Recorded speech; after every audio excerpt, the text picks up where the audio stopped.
This Um, is chat and games. Do you have? Yeah, I think we have enough time. yeah, all right. Uh, So we got one final topic. Just today, a Pokemon video got dropped. We found out some new in quotation marks information because a lot of this stuff got leaked a long time ago. a long time ago, but you see it? I actually avoided it I saw it all. I'm pretty sure I shared it with you, and you probably just didn't remember because because I forget. it's not the most memorable stuff. I remember some of it because I did see some of that, but I try to when I see a spoiler, I try to block it. It's hard okay. for some things. Yeah. Like when I saw the Game of Thrones, I couldn't block that, for example. Yeah. But sometimes I do try to like, okay, just forget about it, forget it ever happened. And if the game it's a while since it's gonna be released, I actually forget, which is great. Yeah. So we did know that there were two other rivals, and we knew their names. Mm-hmm. So this is the first time we really get to see them. Mm-hmm. So we got Smug Guy and Girl. What are the names? You told me you had names. Bede and Marnie. I don't know how you pronounce the dude's name. It's Bede. How would you pronounce that? Yeah, well, we're not gonna try that. Not gonna embarrass myself. Bede. Sure. Something like that. Something like that. So apparently his thing is he's being sponsored by the chairman of the big Pokemon Association. Mm-hmm. Which ties into part of the leak that said you're going to need to like acquire a sponsor before you can participate in gym battles because it's like a sporting event now. Yeah, but you saw the uniforms. Even the fire starter is supposed to have that little band-aid representing, like it's very common in sports in Japan. Yeah. Or Japanese representation of sports. I don't know why a band-aid on the head. Like, do people headbutt each other or? Well, it's on like the bridge of the nose, I think is the idea. Yeah. Okay. But and then you got the girl and her Marnie. Her thing is that the evil team in this game is Team Yell. Team Yell. They're just a bunch of rowdy fans of her, and they want to like just get in the way of anyone else who's trying to complete the gym challenge so that she can be the champion. It's so funny to me that they actually included Riot looking people. Yeah, I love rivals. that the UK region, the villains is just like rowdy sports fans. That's amazing. It's freaking awesome. I enjoy that a bit. I don't know if it's stereotypical or what people are saying. I don't know. Like we live in an era where a lot of misrepresentation can be taken the wrong way. But it seems like it's all in good fun here. Yeah, so exactly. Like this seems like good fun. I personally enjoyed it quite a bit. Yeah, and I don't think they're going to be the main villains. I think they're going to be the Team Skull of this game, where they're sort of just you deal with them early on, but they're kind of a joke, and then towards the end of the game, there's a bigger villain that gets revealed. For the most part, I'm just gonna be enjoying the Ridering fans. I don't care about the big villain. Those are awesome. But we also got two interesting things. One of them is the there's what is the region called again? Galarian? Galarian form. Galarian form. We got regional forms back, and I think that's good. I like regional forms quite a bit in Sun and Moon. So, yeah, glad to see those returning. Glad to see it's not just Gen 1 Pokemon this time. So we got Gen 2, right? Is that Zigzagoon is Gen 3. Gen 3, okay, sorry. Yeah. So I quite like Kiss-inspired Zigzagoon and Layun. I'm less of a fan of the evolution, unfortunately. The new one that just... I don't like that they made him bipedal. Oh, really? No. You wanted him to be like quadruped? Yeah. It looks weird to me. I don't really like his stance where he's sort of crossing his arms, but not really. He's like also a little bit hunched. I like the head. I just want it on a different body. Is that why you cut it in the image that you put in? Well, that's sort of where it naturally cut. Okay, that makes This sense. is the thumbnail from the YouTube video, so. Yeah, exactly. But let's talk about the most important one. Let's be honest here. All right. If anybody had a good impression of the Pokemon in the Galarian region, it was definitely not Zigzagoon or whatever this name is. It was definitely Weezing. Oh my gosh, look at that top hat factory. Smokestacks, yeah. It's like first of all like very industrial, this like an industrial revolution design. Yep. With the smokestack and businessman Weezing. Businessman Weezing. He has the top hat and the mustache and the beard on the other guy. Come on. And he's a fairy type. That's super. Fairy poison.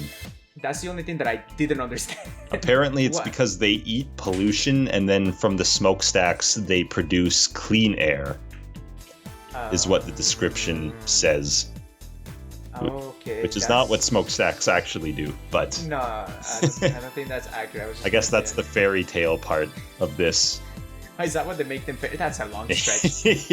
yeah, I don't know. Speaking of long stretch, it's like that Executor.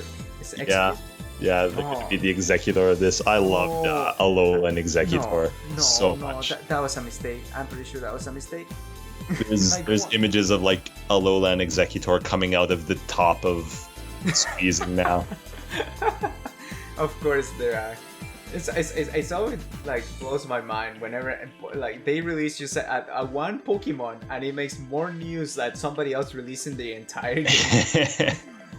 Yeah, so and then we got one proper new Pokemon and new. It's another Pikachu. I really thought that this was just a Galarian Pikachu. So the name is Morpeko or something. I just want to call him Morpeka because it's another Pika. Okay, Morpeka. Yeah, we'll call it. We like that. And I hate that they called the alternate form the hangry form. I really don't like that. When I saw the comment that somebody posted in there about it being hangry, I was like, no, there's no way that they actually called him That's the official name that they used in the trailer. It's like, oh boy, that's going to be dated in a couple of years. Yeah, it is. It's an interesting one, though, because it kind of transforms. Yeah, back and forth. It transforms every turn, apparently, and its hangry form turns some electric moves into dark-type moves. It's weird. Which is weird. I don't think they need a Pikachu in every single generation, personally. Because they always have one of these, and I don't think this one is really anything all that special. I didn't like the first looks of it. The transformation is interesting.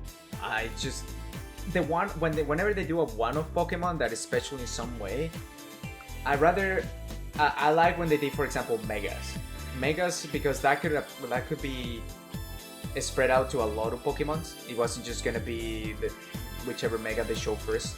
Yeah, I don't mind these Pokemon with just weird abilities that, like, they've been doing this for a while. Like, even way back in Gen 3, you had, like, that weather cast form who changes its form based on the weather. I didn't like that much. Oh. I always liked Kecleon. Okay. Type changes based on whatever move he gets hit by. It's not useful at all, but I love the design of that's the thing, that it's not really that useful. I guess it's an interesting aspect. I just don't like that it's restricted to just one type. If it's something that is going to be, especially that transformation back and forth. If it's something smaller, I don't mind it being exclusive to one, because it gives like that Pokemon some kind of distinct niche. Like there's something that it's going to be the only one that can ever do that. So there will never be a Pokemon that's just that Pokemon but better. I guess. Because it'll always have its sort of own little unique aspect. Yeah. No, I get it. I guess I'm a little bit of a hypocrite because Eevee is a special type. Like, he can evolve into many different types, and I really like that. But I guess there's just some little aspects that I like. That transformation back and forth, I don't know, I'm still questioning. Some seem like messier than others. I don't know if that's the best way to put it, but like... Yes. Some seem less well thought out, maybe. Like, here's a good example. There was the one Pokemon in X and Y that they decided to make the criteria for its evolution turning the 3DS upside down. And it's like, that's not going to carry over to any other console. I remember that. I wasn't. Do you remember which one it was? It was like a squid, and then its evolution looked like a squid except upside down and bigger. Oh gosh, can you imagine if that sort of mechanic was when like Diglett came out? You actually had to dig to find the other two heads of the other guy, or something like that. There's one little thing that said there might be a Pokemon in this gen that evolves based on whether you have the Switch docked or not, which sounds ridiculous considering we have a undocked, permanently undocked Switch coming up. They have to remove that, or they have to find another way. Yeah. I mean, it would be cool if they have that, but there has to be another way to evolve it, because now you have the other Switch. What are you gonna do? You can't have him. You have to trade.